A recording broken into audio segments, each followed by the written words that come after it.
So it's an absolutely beautiful evening here in South Georgia. Just finished a big ass salad. Been out in the woods all day doing maintenance, and the stars aligned, everything perfectly.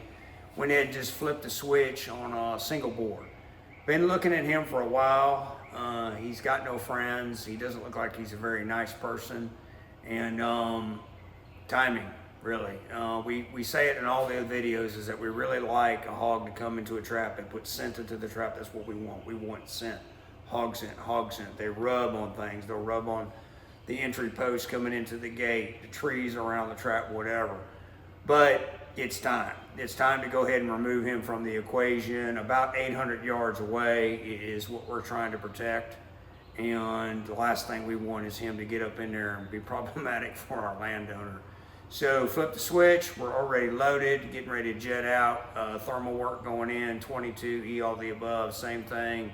Don't see this as a big, exciting video. And I know I'm not supposed to say that because nobody's going to click and hit the like button, but really don't see much to it. Just, it's what we do. You know, a lot of people ignore these single boars. They are a extremely nomad creature, always looking for a hot sow. And you take a decent sized boar and he will do some damage in a crop field, in a yard, in anything. Golf course don't matter. I mean, big hog, big problems. Little hog, little rooting. Big hog, big rooting. So all that being said, we're gonna jet. The baby thinks that she's going, but she's not. And hang on. All right, so we're here on property, kind of cutting across this field here, and then we got to cut down through some woods, get out on foot.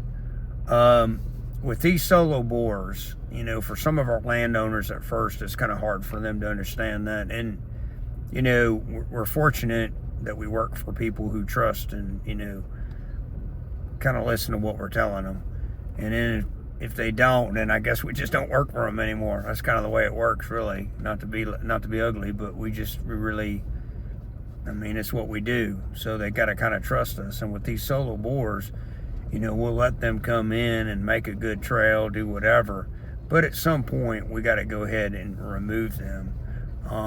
And the biggest thing is to make sure that they are running solo. That's the number one thing, is make sure they're solo.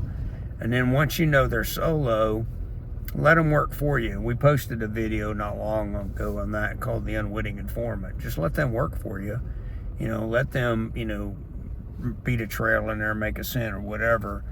And again, it doesn't mean that just because they're solo, you know, that there isn't another hog out here, another boar, another group, another whatever. So that's why, one, quick response time, two, go on with the thermal. You just don't know.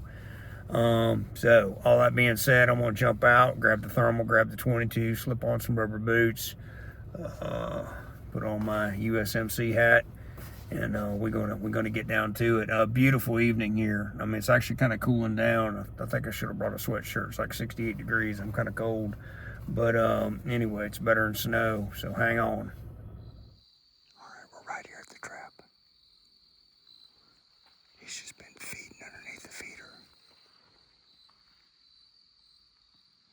The trap's in a little bit of an opening in these pines. So far, nothing outside the gate, nothing around the trap. I'm watching it with the thermal.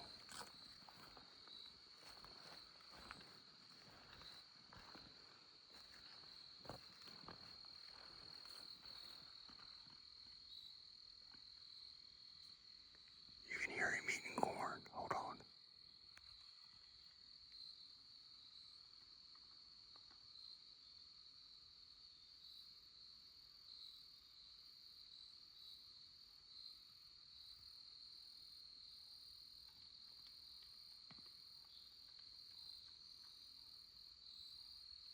That crunching sounds him eating corn. He don't know we're here. I can see him with my eyes. There's enough light.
Hey, fella.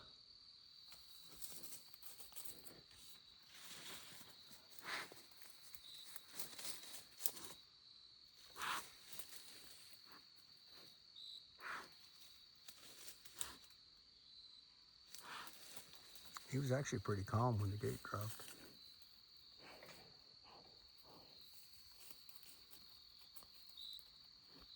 Oh, buddy.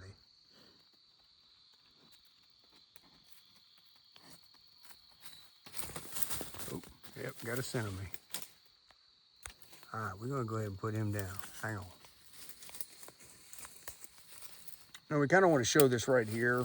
We always call this kicking out, but we have seen plenty of hogs laying down like that, think they're done, and get up, and they got a lot of jack to them. So really be careful with that. Make sure they're fully kicked out. I took one shot, and you know, should be pretty close to his brain. But anyway, we're gonna go ahead and finish him off. Just want to show you, be careful of that. Don't jump in there and go, hey, he's done. So he wasn't trying to prolong the suffering. I mean, he was already on his way down, but just kind of wanted to show that, you know, we made that mistake many, many times way in the beginning, you know, and it's kind of like I tell the boys, you know, there's a lot of conversations that my dad didn't have with me because, I don't know, you know, he didn't know that or it didn't seem important.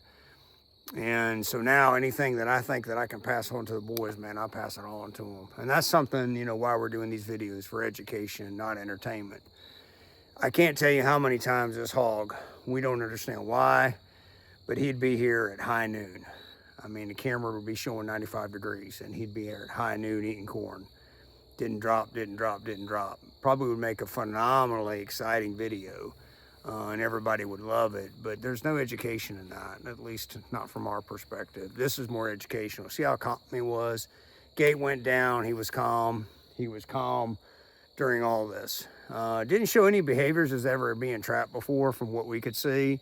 Even after I shut the camera off, I mean, he was just kind of going around checking things out.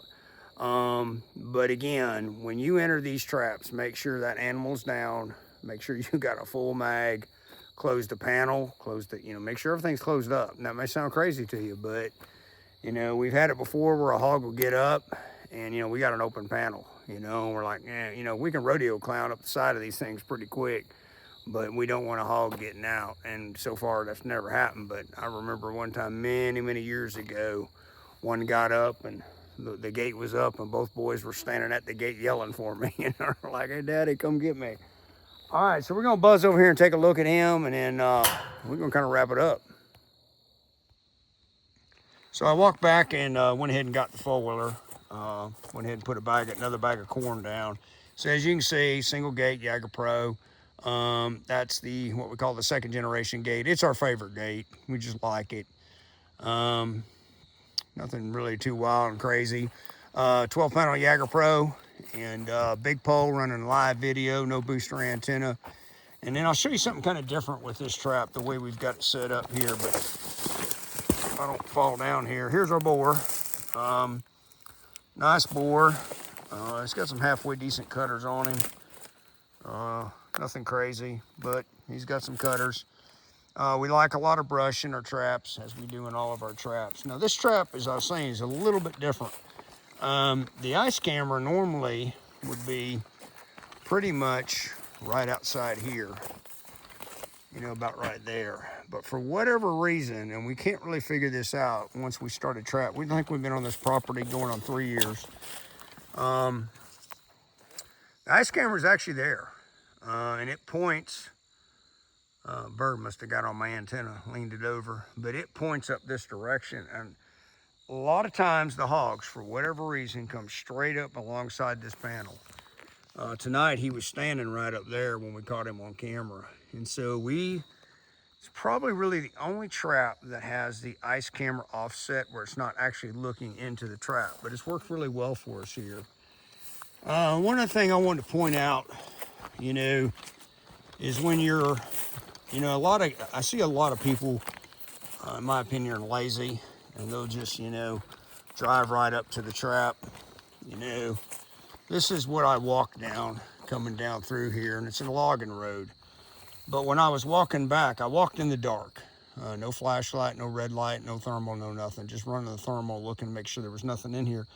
But when you're walking back to your truck, you know, this is a good opportunity to look for footprints. Any kind of hoof prints, footprints, whatever you want to call it, to kind of learn like where your hogs are coming from. You know, we had 4.5 inches of rain the other day. God bless rain. Very dry here in South Georgia. So a good place to look for any kind of hoof prints. You know, and I've actually seen in the past when we'll sneak up this direction, depending which way the wind's blowing. The wind was good tonight, so I came in this way. But, you know, I've seen rooting in here where they'll just get right here. You get in this area here, you can start looking for tracks. All we got mostly is coon tracks. But in the past, I've seen a lot of hogs root right here. And we've done a lot of thermal work just staying in these pines right here, you know, watching the trap. And this is, for you that TV land that don't know, this is where they would call a loading ramp. So what they would do is they would have all their equipment here, and when they log timber, this is where all the equipment's at. It's a good place to set up a trap, very isolated. As I said in the beginning of the video, we are about 8 or 900 yards from what we're trying to protect, which is way back that way, because it's a major food source up there. So we want to be down here where we are the food source. So let me go ahead and get him strapped up, and we're going to go ahead and lift the gate and go from there.